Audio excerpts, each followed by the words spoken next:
Hello everybody, this side Dilip Singh from DSA class Udaipur. तो आज इस वीडियो के अंदर बात करेंगे सिलेक्शन प्रोसेस क्या होता है।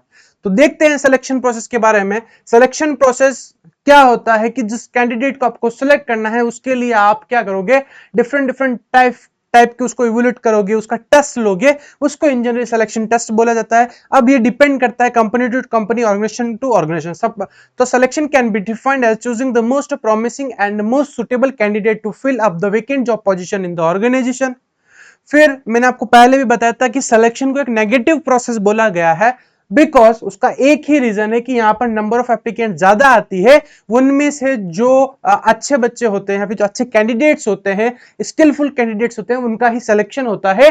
तो जो सिलेक्टेड कैंडिडेट होते हैं वो थोड़े कम होते हैं। तो in selection the number of rejected applicants is generally more than the selected candidates. That is why selection is considered as a negative process। अब प्रोसेस कैसे है तो पढ़ते हैं बेटा। तो है प्रिलिमिनरी स्क्रीनिंग के अंदर पढ़ते हैं। Preliminary screening help the managers to eliminate unqualified and unfit job seeker based on the information supplied in the application form. सबसे पहले आप उनको हटा दोगे जो आपने डेटा मांगा था उनसे, जो उन्होंने फॉर्म फिल आउट किया है उसमें कुछ मिस्टेक्स है, ठीक है। तो आपके उस फॉर्म के बेस पर आप उनको थोड़े बहुत को एलिमिनेट कर देते हो, उनमें से हटा देते हो, उसको बोला जाता है आपका प्रीलिमिनरी, ठीक है। फिर सिलेक्शन टेस्ट, इसके अंदर the organisation prefer to conduct written test to find out the practical knowledge of the candidate. तो रिटर्न टेस्ट किसके लिए लिया जाता है? रिटर्न टेस्ट इसलिए कंडक्ट करवाया जाता है कि उस कैंडिडेट को क्या है, आपका प्रैक्टिकल नॉलेज कितना है वो आपको वहां से पता पड़ जाएगा। The type of test to be conducted depend on the requirement of the organisation, ठीक है। द टाइप ऑफ टेस्ट यानी किस टाइप का टेस्ट करवाएगी। रिटर्न टेस्ट एक होगा, दो होगा, ठीक है। ये डिपेंड करता है company to company, organisation to organisation. फिर common type of test first है आपका, जिसको आप बोलते हो कि भाई आपने सुना होगा आईक्यू लेवल चेकआउट करते हो। आप क्या करते हो? आईक्यू लेवल चेक करते हो। तो intelligence test, this kind of the psychological test is used to measure the level of the intelligence of an individual. It is an indicator to judging a person ability to take decision and judgment, ठीक है। IQ level से आप कहीं ना कहीं एक judgement और कहीं ना कहीं डिसीजन मेकिंग में आपको हेल्प आउट होती है आईक्यू लेवल से। And the second aptitude test, it is the measure of individual potential for learning new skills. This test help to know how the candidate will performing in future, ठीक है। तो aptitude test से क्या होता है कि वो जो कैंडिडेट है, क्योंकि अपने को पता है कि बिजनेस एनवायरनमेंट क्या है, डायनेमिक चेंज होता रहता है। तो उस केस के अंदर आप एप्टीट्यूड टेस्ट कंडक्ट करवाते हो कि वो न्यू स्किल्स कितनी उसके अंदर वो डेवलप करेगा और कितनी सीखेगा। तो फर्स्ट टेस्ट कौन सा है आपका? IQ test, IQ level check करते हो। फिर है आपका एप्टीट्यूड टेस्ट, कौन सा है बेटा? एप्टीट्यूड, आईक्यू नहीं बोलना आपको, इंटेलिजेंस टेस्ट ही बोलना है ना बेटा। देन है personality test. Personality test is conduct to find out the human behaviour of the candidate. This test relates to intelligence, aptitude, attitude and interest of the candidate. Personality test यानी कि उसका behaviour checkout किया जाता है, उसमें आपका उसका behaviour checkout किया जाता है सर, है ना। तो बिहेवियर चेकआउट करने के लिए आप कौन सा टेस्ट करवाओगे? वो पर्सनालिटी टेस्ट कंडक्ट करवाओगे। फिर है आपका ट्रेड टेस्ट, कौन सा है? ट्रेड टेस्ट आपके जो मार्केटिंग जो फील्ड्स होते हैं, जब पर सेलिंग कंसेप्ट जो आपको फॉलो आउट करना पड़ता है, वहां पर आप कौन सा कराओगे? तो ट्रेड टेस्ट कराओगे। This test is conduct to check the existing skill of an individual. It help to find the level of knowledge and proficiency in the area of professional and the technical training, ठीक है। उसको कितना knowledge है अभी तक का, वो checkout किया जाता है।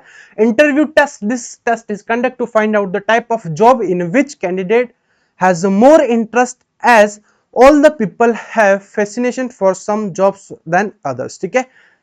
फिर आप क्या लोगे? उनका इंटरेस्ट टेस्ट लोगे कि उस कैंडिडेट का किस में सबसे ज्यादा इंटरेस्ट है, ठीक है।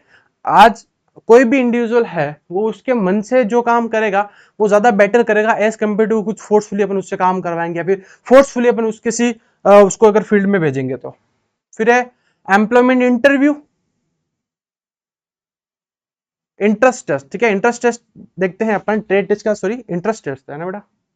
Then employment interview, the candidate who qualified the test are called for interview. जो टेस्ट क्वालिफाइड कर लेता है उसके बाद में आप उसको किसके लिए बुलाते हो, इंटरव्यू के लिए बुलाते हो। तो कौन से टेस्ट वो क्वालिफाइड करेगा उसके लिए, सबसे पहले तो आपका एप्टीट्यूड सॉरी आईक्यू मतलब इंटेलिजेंस टेस्ट, फिर एप्टीट्यूड टेस्ट, उसके बाद में पर्सनैलिटी, ट्रेड, फिर है आपका इंटरेस्ट, एंड देन फिर वो आता है आपके लिए एम्प्लॉयमेंट इंटरव्यू के लिए उसको बुलाया जाता है। फिर उसका रेफरेंस चेक करते हैं, उसका बैकग्राउंड चेक करते हैं, ठीक है, कि भाई उसको नॉलेज कहां से मिली कि यहाँ पर वैकेंसी है, या फिर कोई एग्जिस्टिंग एम्प्लॉय उन्होंने बताया क्या है वो, फिर या फिर उसका बैकग्राउंड चेक करता है किस फील्ड से है वो, इस टाइप से ना। तो checking reference and background.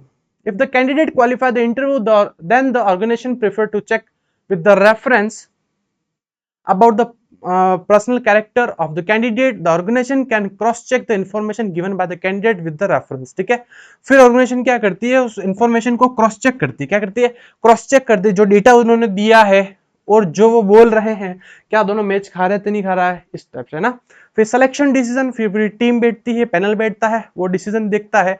The candidate who pass the test interview and reference check are include in selection list and the manager select most suitable candidate for their list. ठीक है, उस लिस्ट में select करते हैं। फिर medical examination, ये depend करता है कि ऑर्गेनाइजेशन के ऊपर कि क्या वो करवाएगा या नहीं करवाएगा। Before giving appointment letter the selected candidate are sent for medical fitness test.